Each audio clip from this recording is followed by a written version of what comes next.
December 18th, 1945, 15:30 hours, Hamburg, British occupation zone, Germany. Corporal William Hayes stood in the doorway of a bombed-out building on Rothenbaum-Chaussee, watching a group of children pick through rubble in the fading afternoon light. There were perhaps a dozen of them, aged somewhere between 5 and 12.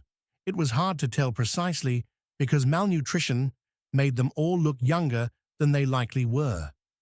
They wore clothes that had been patched and repatched, layers of mismatched fabric wrapped against the December cold. Their faces were hollow, their movements careful and practiced as they searched for anything useful. Wood for fuel, metal for barter, food if they were impossibly lucky. Hayes had been in Hamburg for 3 months, part of the British occupation force responsible for maintaining order in a city that barely functioned. He'd seen bombed cities before, Caen, Brussels, Cologne, but Hamburg's devastation was comprehensive. The firestorm raids of 1943 had killed 40,000 people in a single week and left entire districts as moonscapes of rubble. 2 years later, much of that rubble remained, and among it lived thousands of children who'd lost everything. One of the children, a girl perhaps 7 years old, found something in the debris and held it up with excitement. A dented tin can, empty but potentially useful. The others gathered around to examine her find with the serious attention children usually reserved for birthday presents. They debated in German too rapid for Hayes to follow. Then one of the boys tucked the can inside his coat and they moved on, still searching. Hayes watched them disappear around a corner, then turned back to his unit's temporary quarters, a requisitioned German municipal building that had survived the bombing mostly intact. Inside, several of his mates were gathered around a letter from home. Private Thomas Gardner was reading aloud about his daughter's Christmas preparations, her excitement about decorations and presents and Christmas dinner. The contrast between Gardner's description of Norwich preparing for peacetime Christmas and the scene Hayes had just witnessed made him physically uncomfortable. "Those kids out there," Hayes said, interrupting the reading, "they're not going to have any Christmas at all, are they?" The others looked at him. Sergeant James Morrison, their senior NCO, set down the letter he'd been writing. "No," he said simply, "they're not." Hayes nodded slowly. "Then I think we ought to do something about that." The ruins of victory. Germany in winter 1945 existed in a state that defied easy description. Simultaneously occupied and abandoned, controlled and chaotic, administered by Allied forces that were still figuring out how to govern a defeated nation.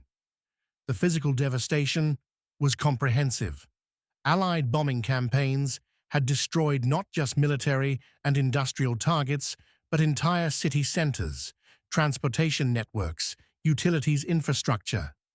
Hamburg alone had lost over half its housing stock. Berlin, the capital, was perhaps 40% rubble. Smaller cities had suffered proportionally.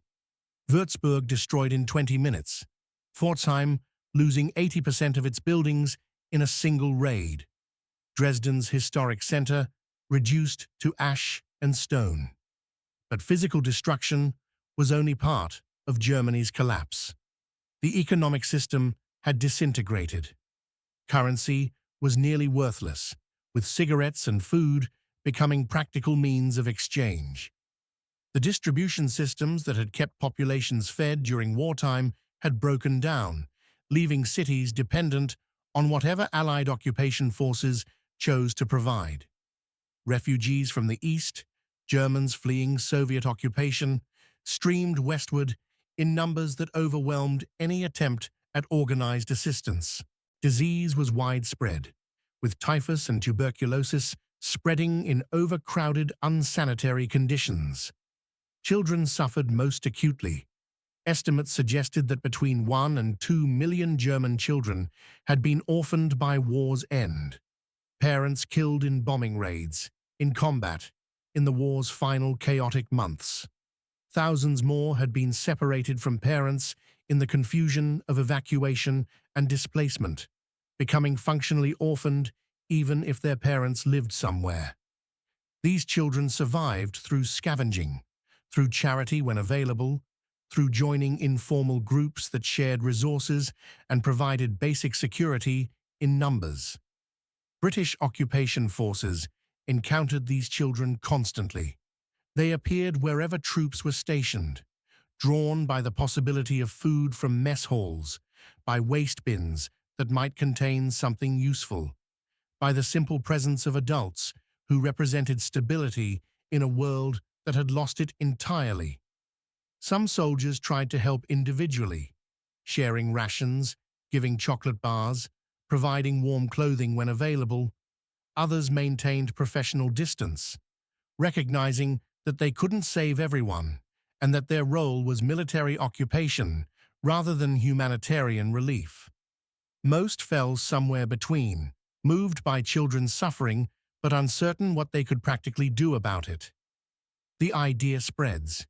Hayes's suggestion that his unit do something for Hamburg's orphaned children began as offhand comment but found immediate traction among men who'd been looking for a way to reconcile their roles as conquerors with their identities as fundamentally decent people. Someone suggested a Christmas party. The idea gained immediate support. They could requisition space.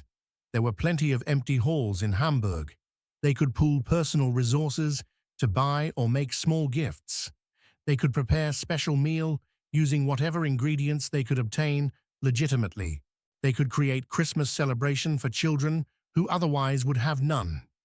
Demonstrate through action that British soldiers, having defeated Germany militarily, bore no hatred toward German children who'd had no responsibility for the war.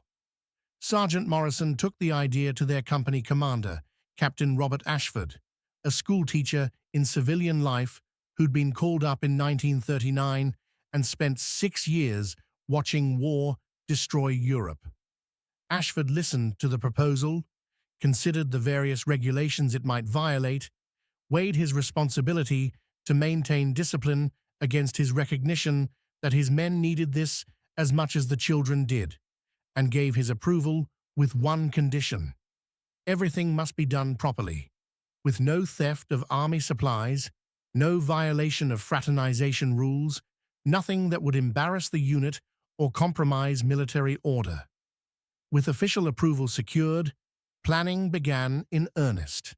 The men designated a large room in their headquarters building, a former German administrative office with intact windows and functioning heat, as the party venue. They identified local German social workers who maintained lists of orphaned children and could help with invitations and logistics. They established committees to handle different aspects: decoration, food, gifts, entertainment. Word spread through the British garrison. Other units asked if they could contribute. Soldiers donated portions of their personal rations, chocolate bars, tinned fruit, sugar for baking. Some sent letters home, asking families to send small items that could serve as gifts. Others volunteered their time and skills: a carpenter who could make wooden toys, a painter who could create decorations, musicians who could provide Christmas carols. Private Arthur Winters, a carpenter before the war, established a small workshop where he and several others crafted wooden toys using lumber ostensibly designated for barrack repairs. They made simple items that didn't require sophisticated tools or materials: spinning tops, small cars, dolls that were little more than carved blocks with painted features. Each toy was crude by peacetime standards, but each represented hours of work by men who understood that what mattered wasn't perfection, but the gesture itself. As December 24th approached, the headquarters building's designated room transformed. Fir branches decorated walls and doorways, filling the space with forest scent. Handmade decorations hung from ceiling and windows, stars, angels, simple shapes that caught light and created festive atmosphere. Someone had obtained actual candles through trade with local Germans, providing lighting that was both practical and symbolic. Tables were arranged for the meal, each place marked with simple favor made from folded paper. A Christmas tree, a small fir cut from forest and carried back with considerable effort, stood in the corner, decorated with whatever ornaments could be crafted or obtained. The day arrives.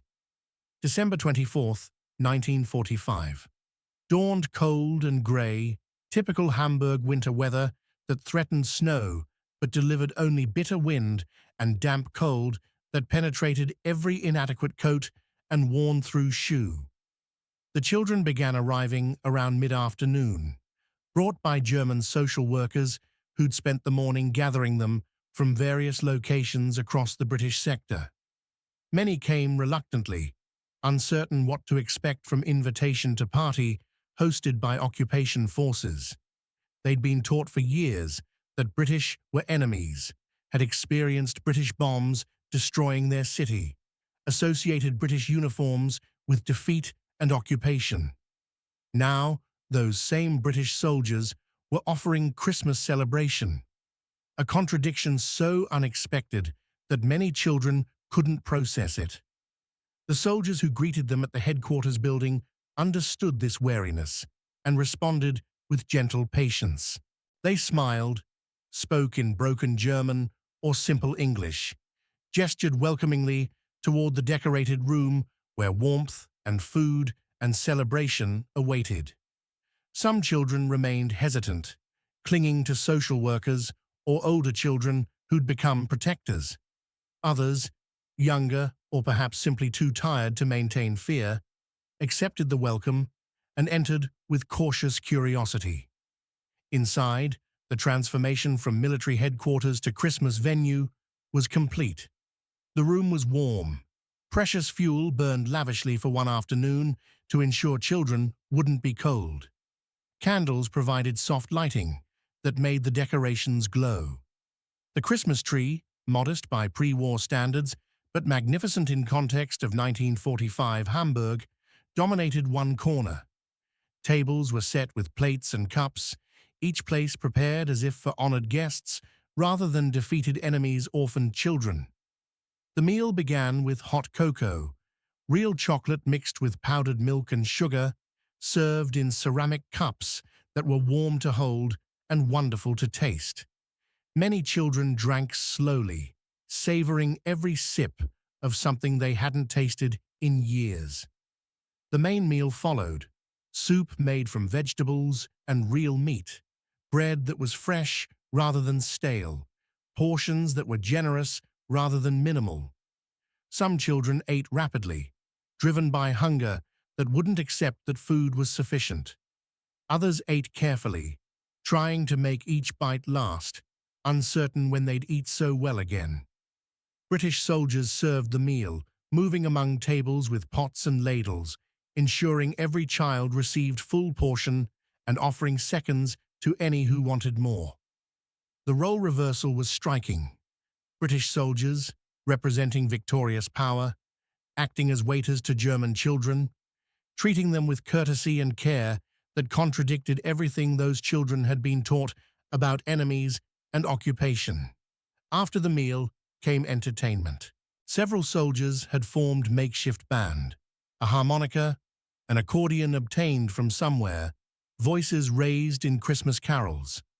They sang traditional British songs, then attempted German carols with varying success. The children listened at first, then some began singing along, their voices thin and uncertain, but gradually gaining confidence. Silent Night, Stille Nacht in German, filled the room, sung simultaneously in two languages by people who'd been enemies months earlier, united now in music that transcended their differences. Then came the gifts. Private Gardner, pressed into service as Father Christmas by virtue of being tallest soldier present, had been fitted with improvised costume. red cloth, cotton wool beard, cap made from whatever material could be fashioned. He moved among the children, distributing gifts from a sack, wooden toys crafted in workshop, small dolls made from cloth and stuffing, spinning tops, simple games. Each gift was modest. These weren't expensive toys from shops, but handmade items created with more love than skill. But to children who owned almost nothing, they were treasures. The reaction was not what soldiers had expected. They'd anticipated excitement, children's natural enthusiasm for gifts and celebration.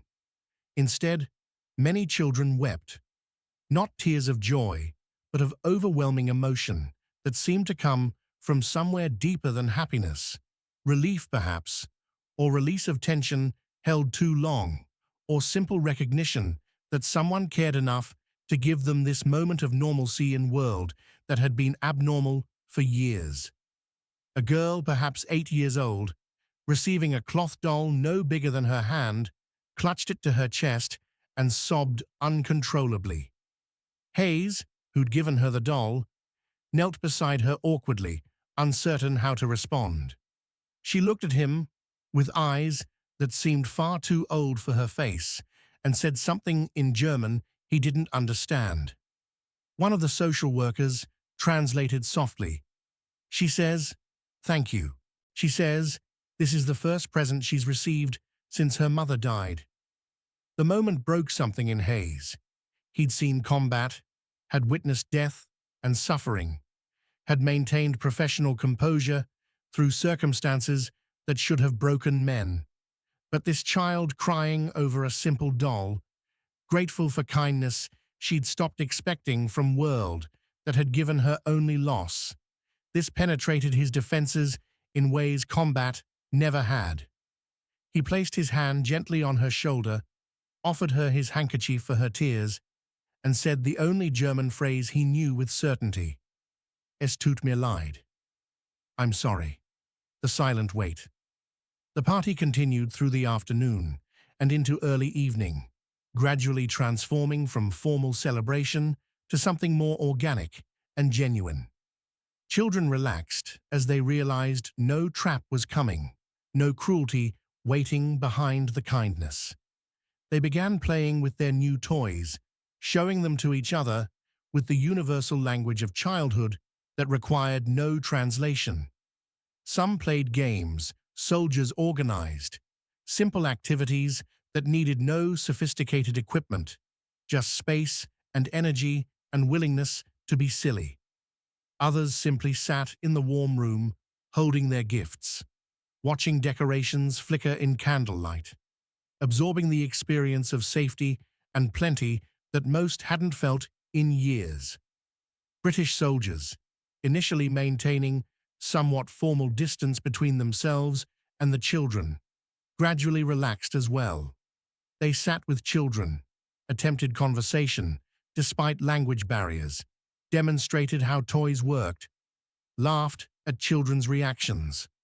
Some soldiers produced photographs from home, showing children pictures of their own families, their own children.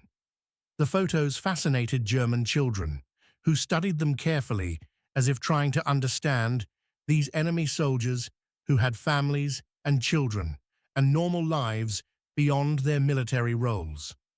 One boy, perhaps 10 years old, approached Sergeant Morrison with careful formality. Through halting German and gestures, he asked if he could examine Morrison's cap badge, the insignia of Morrison's regiment. Morrison removed the badge and let the boy hold it, watching as the child studied it with intense concentration. Then the boy handed it back and said something that the social worker translated. He says it's very beautiful. He says British soldiers are very brave. Morrison, veteran of North Africa and Normandy, who'd fought German forces for years, found himself without words. He accepted the badge back, nodded to the boy, and managed only, "Thank you." What else could one say to a child from enemy nation who'd lost everything but still found courage to complement his conqueror's bravery. As evening approached, the social workers began gathering children for departure.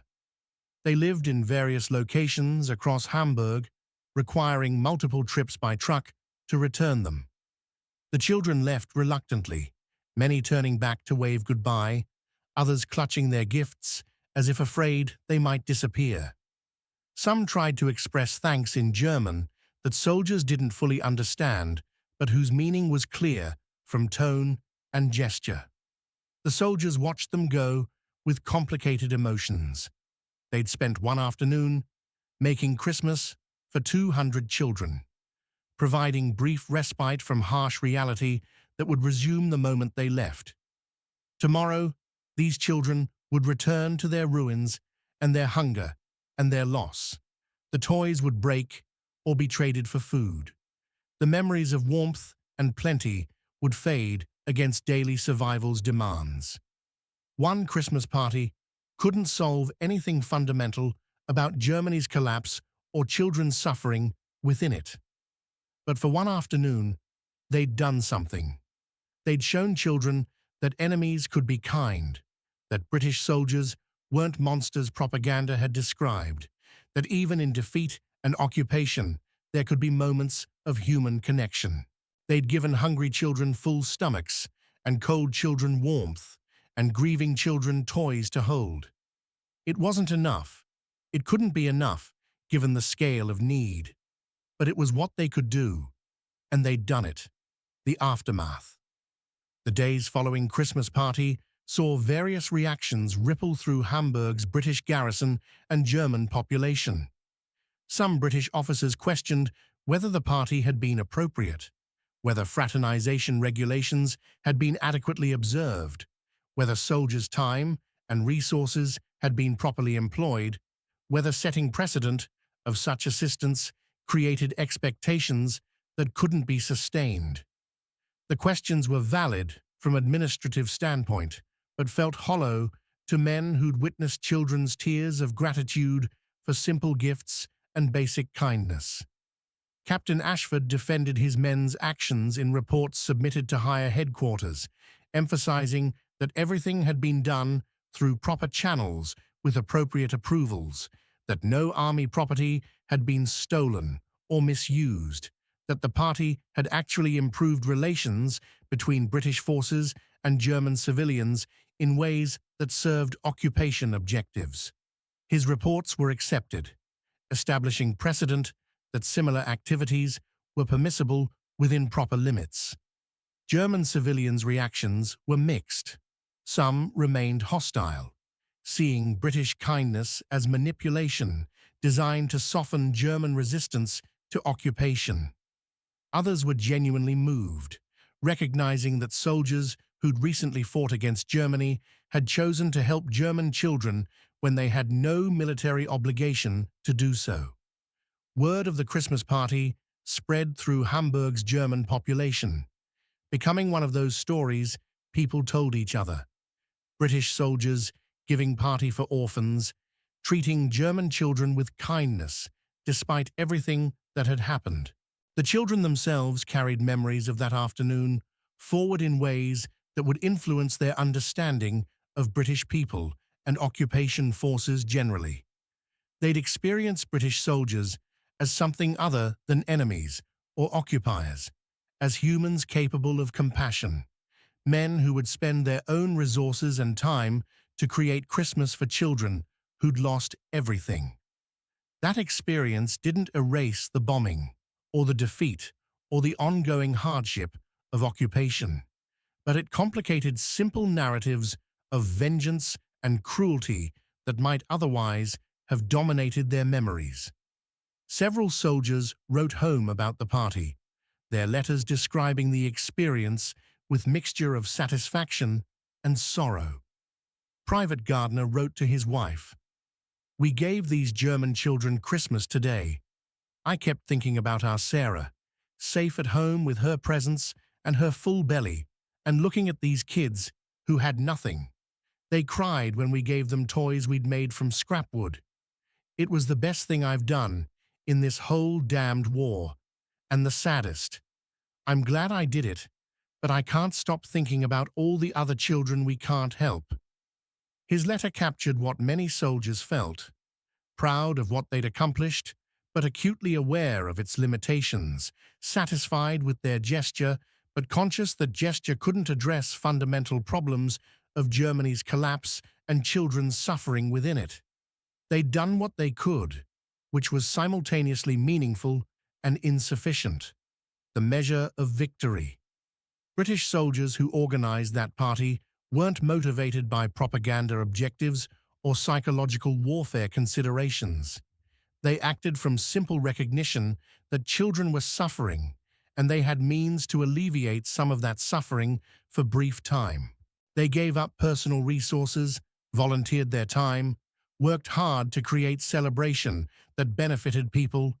They had no obligation to help people who were technically enemies, citizens of nation they'd just defeated, children of parents who'd supported regime that had bombed British cities and killed British soldiers. They did it because maintaining their own humanity required it, because being decent people mattered more than being technically correct about regulations and restrictions, because victory meant they had power to help or to harm, and they chose help when they could. Because children's tears of gratitude for simple toys made from scrap wood and kindness demonstrated that compassion wasn't weakness, but strength, that gentleness wasn't incompatible with military discipline, that winners could afford to be merciful. The children who attended that party grew up in occupied Germany, witnessed their nation's reconstruction, became adults in democratic West Germany that emerged from occupation's framework. Many forgot specific details of that Christmas 1945, the names of soldiers, exact appearance of room, precise nature of gifts received, but most remembered the core experience. British soldiers, representing defeating power, treating German orphans with kindness during Christmas when they had nothing and no one else cared. The contrast with what these same children might have experienced under different occupation forces, particularly Soviet forces in Eastern Germany, was stark and became more apparent as years passed and stories emerged about conduct in Soviet zones. British forces weren't perfect, made mistakes, sometimes failed to live up to their own standards.